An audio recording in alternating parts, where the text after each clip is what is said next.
Hello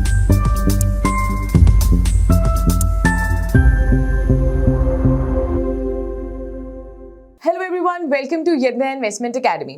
मैं हूं आस्था और आपके लिए लेकर आई हूं बहुत ही इंटरेस्टिंग एंड इंपॉर्टेंट टॉपिक जिसका नाम है एफएमसीजी कंपनी वर्सेस इन्फ्लेशन। क्योंकि हम सबको पता है कि जैसे जैसे इन्फ्लेशन बढ़ती जा रही है ना, वैसे वैसे एफएमसीजी कंपनीज के जो मार्जिन है वो इम्पैक्ट हो रहे हैं एंड हम सबके जो हमारे स्टॉक्स हैं वो गिरते ही जा रहे हैं। बट इसको हम पहले समझते हैं कि ऐसा क्या हो रहा है कि इन स्टॉक्स में इतना ज्यादा फॉल आ रहा है, हमें क्या करना चाहिए, नेक्स्ट क्वार्टरली रिजल्ट्स भी आने वाले हैं, हमें किन चीजों के लिए प्रिपेयर रहना चाहिए। तो सबसे पहले तो हम ये समझते हैं कि जब भी किसी कंपनी को ग्रो करना होता है ना, तो उनकी ग्रो करने के लिए रीजंस होते हैं दो। एक तो होता है प्राइस ग्रोथ, एक होती है वॉल्यूम ग्रोथ। प्राइस ग्रोथ का मतलब ये होता है कि कंपनी ने जितनी यूनिट्स बेची, अगर ज्यादा बेची है तो ज्यादा रेवेन्यू आएगा, या फिर अगर ज्यादा प्राइस है तो ज्यादा रेवेन्यू आएगा। अब प्राइस ग्रोथ से हमारा मतलब है कि क्वांटिटी नहीं बढ़ रही है लेकिन प्राइस बढ़ा दिया, लेकिन उससे एक्चुअली कंपनीज को फायदा नहीं होता, क्योंकि टॉप लाइन यानी कि रेवेन्यू तो बढ़ता है लेकिन मार्जिन या प्रॉफिट तक आते आते वो चीज रिफ्लेक्ट नहीं करती। अब हम बात करते हैं दूसरी चीज की, जो है हमारी वॉल्यूम ग्रोथ। वॉल्यूम ग्रोथ से हमारा मतलब ये होता है कि क्वांटिटी कितनी ज्यादा बढ़ी। एंड ये रिसेंटली अभी जो हमारे क्वार्टर्स चल रहे हैं ना, उसमें हमारी जो वॉल्यूम ग्रोथ है वही सबसे बड़ी प्रॉब्लम है, दो रीजंस की वजह से। सबसे पहला तो ऑफ कोर्स इन्फ्लेशन, दूसरा है कि जो रूरल डिमांड है ना हमारी, वो थोड़ी कम हो गई है। बिकॉज ऑफ कोर्स इन्फ्लेशन भी उसका वन ऑफ द रीजंस है, but rural demand actually in FMCG companies के लिए ज्यादा इंपॉर्टेंट रहती है रादर देन दी अर्बन डिमांड। अब हमारे दिमाग में आता है कि आज तक कौन सी ऐसी इन्फ्लेशन की कमोडिटीज हैं जो बहुत ही ज्यादा बढ़ती जा रही है। टू नेम अ फ्यू, जैसे कि ब्रेंट क्रूड है, कास्टिक सोडा है, पॉलीथीन है, या फिर पाम ऑयल है। अभी आपको आपकी स्क्रीन पे एक चार्ट भी दिख रहा होगा जहां पे आपको एक ग्रेजुअल ट्रेंड दिख रहा होगा कि ये धीरे धीरे, यानी कि जो मेन रॉ मटेरियल्स होती हैं इन एफएमसीजी कंपनीज के, वो कैसे एक अपस्विंग पर जा रहे हैं। एंड यही एक्चुअली अल्टीमेटली एफएमसीजी के जो प्रोडक्ट्स हैं उनको इम्पैक्ट करते हैं।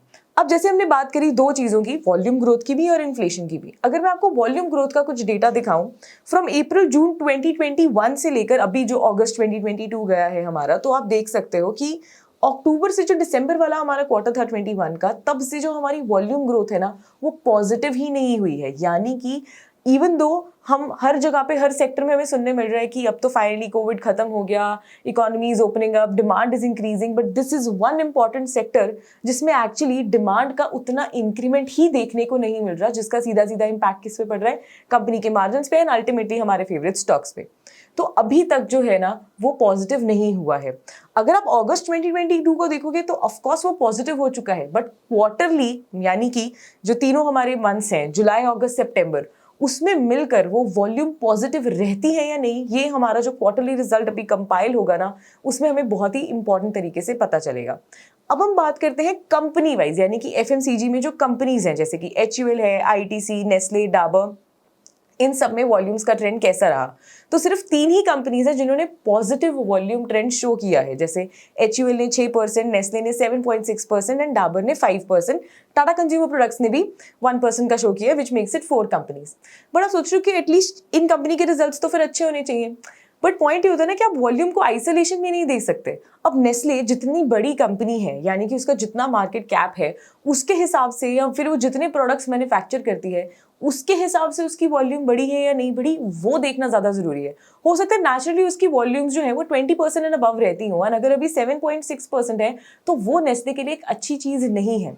इवन दो ये 4 कंपनियां पॉजिटिव हैं, बट फिर भी जो नंबर्स है वो इतने प्रॉमिसिंग नहीं है। अब हम बात करते हैं इन्फ्लेशनरी प्रेशर की। ये इन्फ्लेशनरी प्रेशर जो है ना, जब भी एफएमसीजी कंपनीज पर देखना हो तो उनके एबिटा मार्जिन्स से पता चलता है। तो यहाँ पर आप सबकी ईज के लिए, क्योंकि बहुत सारी एफएमसीजी कंपनीज हैं, कौन सा बेटर कर रही हैं, मैंने कंपाइल किए हैं इन सभी कंपनीज के एफएमसीजी के एबिटा मार्जिन्स को from Q1 FY21 to the recent Q1 FY23, यानी कि आपके पास 2 सालों का एक Y-on-Y कंपैरिजन इनमें देखने को मिलेगा। तो आप इसमें से कोई भी कंपनी पिक करो, आपको अपनी स्क्रीन पे दिख रहा होगा कि ग्रेजुअली सबके जो एबिटा मार्जिन है वो धीरे धीरे नीचे जा ही रहे हैं। एंड अगर नीचे भी नहीं भी जा रहे तो बहुत फ्लक्चुएटिंग है, कभी क्वार्टर अच्छा कर रहे हैं, कभी बुरा कर रहे हैं, कभी अच्छा कर रहे हैं, कभी बुरा कर रहे हैं। एक कंसिस्टेंस परफॉर्मेंस जो है वो ये शो नहीं कर पा रहे हैं। अब आते हैं हम इस क्वार्टर के रिजल्ट के ऊपर, ये अंडरस्टैंड करने के लिए, क्योंकि देखो जब भी मार्केट में कोई फॉल आता है ना, ऑफ कोर्स गिरते सब हैं, बट इंपॉर्टेंट प्लेयर वो होता है जो कम गिरे। तो we in this FMCG sector का एनालिसिस हैव टू आइडेंटिफाई, ये FMCG companies versus inflation, we have to identify what are those companies which are giving a very tough fight to inflation. तो अभी जो आपके स्क्रीन पे ये result आपको दिख रहा होगा Q1 का, जिसमें एज आई ऑलरेडी सेड कि रीसेंट रिजल्ट के अकॉर्डिंगली जो एफएमसीजी कंपनीज हैं उसको मैंने कंपाइल किया है उसके डेटा को 4 पैरामीटर्स पे, which is revenue, EBITDA margin and PAT. तो इसमें अगर आप देखो तो जो ग्रीन है दैट इज के उस कैटेगरी में वो हाईएस्ट है एंड रेड इज के उसी कैटेगरी में वो लोएस्ट है. तो जहां पर रेवेन्यू में वाई ऑन वाई बेसिस पे HUL has performed commendably well, तो Q1Q बेसिस पे Marico is the one which is leading the charts. EBITDA की अगर मैं बात करूं तो वहां पे फिर से एबिटा में HUL is leading, but again Q1Q basis पे Marico is the one which is picking up the speed. Margins की अगर मैं बात करूं तो उसमें भी मारिको ने सबको पीछे छोड़ा है एंड कमेंडेबल मार्जिन्स डिलीवर किए हैं, वेयरएज पैट का फायदा Tata consumer products and Dabur को हुआ है. तो इससे हो सकता है कि शायद एफएमसीजी स्टॉक्स में मारिको आपके रडार पे ही ना हो एंड मारिको धीरे धीरे ऊपर बढ़ता जा रहा है. एंड जो भी ये रेड में आपको फिगर्स दिख रही हैं ये अलार्मिंग फिगर्स हैं. आप अगर इन स्टॉक्स में इन्वेस्टेड हैं तो ये आपके लिए बहुत ही ज्यादा जरूरी है कि आप इसको प्रॉपर्ली ट्रैक करें, because there are other FMCG companies which are doing well, और I must say that they are giving a very tough fight to what, they are giving very tough fight to inflation. अब इसके अलावा भी there is a lot of analysis that goes into place जहां पे हम companies को decide करते हैं. सिर्फ ये 4 पैरामीटर्स नहीं होते, और भी बहुत होते हैं. आई नो आपके दिमाग में ये आ रहा होगा कि मारिको के मार्जिन इतने ज्यादा कैसे बढ़े. अब उस चीज के लिए हम चलते हैं हमारी इन्वेस्ट यज्ञा की वेबसाइट पे. So now we are on the invest Yadnya website. यहाँ पे जब आप लॉग इन करोगे तो इसके बाद आपको लॉग इन करने के बाद HUL यानी कोई भी एफएमसीजी कंपनी का आप नाम डाल सकते हो. जैसे मैं यहाँ पे HUL का नाम डालती हूँ एंड आप जब आप उसको सिलेक्ट करोगे तो लेफ्ट कॉर्नर में ही आपको दिख रहा होगा सेक्टर एफएमसीजी नॉन फूड. इसको सिलेक्ट करने के बाद राइट साइड पे आपको लेटेस्ट अपडेट्स दिख रही होंगी. ये सिर्फ HUL के लिए नहीं, बहुत सारी कंपनीज के लिए हैं, बट इसका फायदा आपको तभी होगा अगर आप इसके प्रीमियम मेंबर होगे. सो आई वुड रिक्वेस्ट कि आप इसके प्लीज प्रीमियम मेंबर बने. तो यहाँ लास्ट में आकर आपको PDFs के लिए व्यू मोर करना है. तो जब आप व्यू मोर पे क्लिक करोगे तो अगेन आपको लेफ्ट कॉलम में आ रहा होगा सिलेक्ट कंपनी या सेक्टर.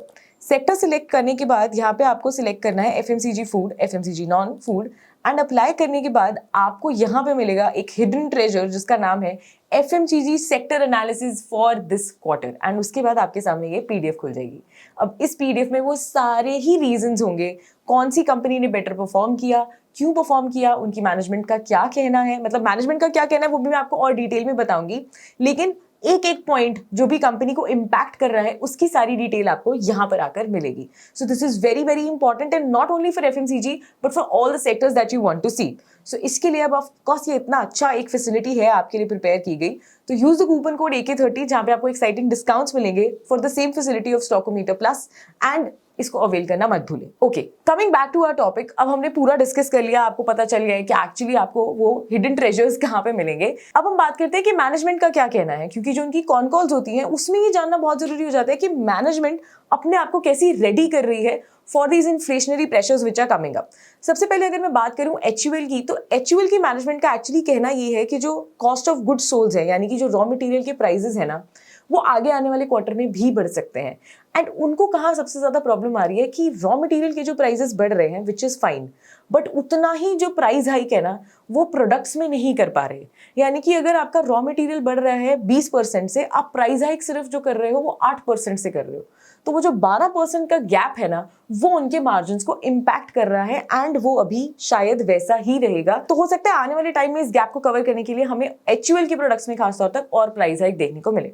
दूसरा अगर हम बात करें ITC की, तो ITC की अर्निंग कॉल्स अवेलेबल नहीं है, तो उनकी मैनेजमेंट का एक्चुअली क्या पॉइंट ऑफ व्यू है वो कहना बहुत ही मुश्किल है. थर्ड अब हम बात करते हैं नेस्ले की. नेस्ले के जो रॉ मटेरियल्स हैं वो डिपेंड करते हैं उनके प्रोडक्ट्स पे.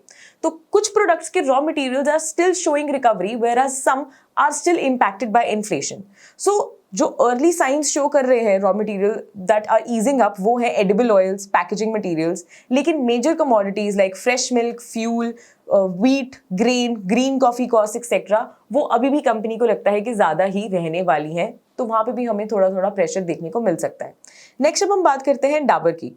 तो डाबर की उसमें उन्होंने बोला है कि जो हमारी रूरल डिमांड थी और अर्बन डिमांड थी ना, अब जैसे मैंने आपको स्टार्टिंग में बताया कि rural demand was the major impact for all the FMCG companies, whereas Dabur is saying that हमारे लिए rural demand was not the major impact, क्योंकि रूरल एंड अर्बन हमारी दोनों ही जो डिमांड्स थी वो एट पार ही रही. लेकिन फिर भी क्योंकि इन्फ्लेशन है तो कंपनी इज एक्सपेक्टिंग कि नेक्स्ट क्वार्टर में भी उनके मार्जिन इंपैक्टेड रहेंगे। फिफ्थ, अब हम बात करते हैं गोदरेज कंज्यूमर की प्रोडक्ट्स की, जहां पर मैनेजमेंट का ये मानना है कि आने वाले टाइम में जो एबिटा एंड वॉल्यूम्स है वो उनके लिए जल्दी रिकवर कर सकते हैं, यानी कि नेक्स्ट क्वार्टर से। वो ऐसा इसलिए कह रहे हैं बिकॉज उनके जो प्रोडक्ट्स हैं वो डिपेंड होते हैं मॉनसून पर, एंड गुड मॉनसून उनको एक्चुअली एक बेटर विंडो प्रोवाइड करता है to fight with inflation. And अगर मैं कुछ नंबर्स की बात करूं तो उनको अपने मार्जिन जो है वो mid-20s में दिख रहे हैं, and middle single digit volume growth भी कंपनी अच्छे से एक्सपेक्ट कर रही है। अब सिक्स्थ अगर मैं बात करूं ब्रिटानिया की, तो ब्रिटानिया की मैनेजमेंट ने ये कहा है कि हो सकता है आने वाले क्वार्टर में उनको 6 से 7% का और प्राइस हाइक लेना पड़े, एंड पिछले 6 क्वार्टर्स में ये एक्चुअली 20% का प्राइस हाइक होगा। बट वो ये भी कह रहे हैं कि अगले ही क्वार्टर से चीजें जो है वो स्मूथ आउट होनी शुरू हो जाएंगी कि इन्फ्लेशन ऑलरेडी इतना पीक पे पहुंच चुका है that now it has to come down. Seventh, अब हम बात करते हैं टाटा कंज्यूमर प्रोडक्ट्स की, जहां पर उनके टी मार्जिन अभी भी इंपैक्टेड है, तो वो अपने अदर बेस प्रोडक्ट सॉल्ट्स जो है उनके ऊपर डिपेंड कर रहे हैं for their recovery. Last but not the least हमारे पास आता है हमारा मैरिको, जिसके एक्चुअली मार्जिन काफी अच्छे परफॉर्म कर रहे हैं। कंपनी के केस में एक्चुअली जो रॉ मटेरियल्स कंपनी यूज करती है वहां पर उनको काफी अच्छा एक सूदिंग इफेक्ट देखने को मिल रहा है, एक बेटर इन्वेस्टमेंट्स देखने को मिल रही है, जिसके कारण Marico was the standing out leader in their EBITDA margins. But there are of course more reasons to it, जो आपको हमारी पीडीएफ में मिलेगा, जिसमें क्वार्टरली रिजल्ट्स सारे कंपाइल्ड हैं। अब आते हैं towards the last segment of the topic. Generally मैं आपको बोलती हूँ सब पॉजिटिव चीजें, अब कोई डाउन साइड है क्या? आई नो मैंने इतना ज्यादा डाउन साइड बता दिया है। Let's talk about something which is positive about this industry, जो कि इंडस्ट्री के टेलविंड्स। सबसे पहला तो आता है easing of raw material inflation. देखो, जो चीज जितना ज्यादा ऊपर बढ़ रही है ना, हिल टॉप के बाद जब आप हिल टॉप पे पहुंच जाते हो तो उसका दूसरा रिश्ता जो है वो नीचे का ही होता है। सो इन्फ्लेशन के केस में भी it is somewhere at the hill top and it is about time that it should come down. तो वो चीजें जैसे ही होनी शुरू होंगी इन कंपनीज को बहुत ज्यादा बेनिफिट होगा। सो प्लीज कीप अ कीन वॉच कि कौन सी ऐसी कंपनी है जो सबसे पहले इस चीज का फायदा ले पाती है।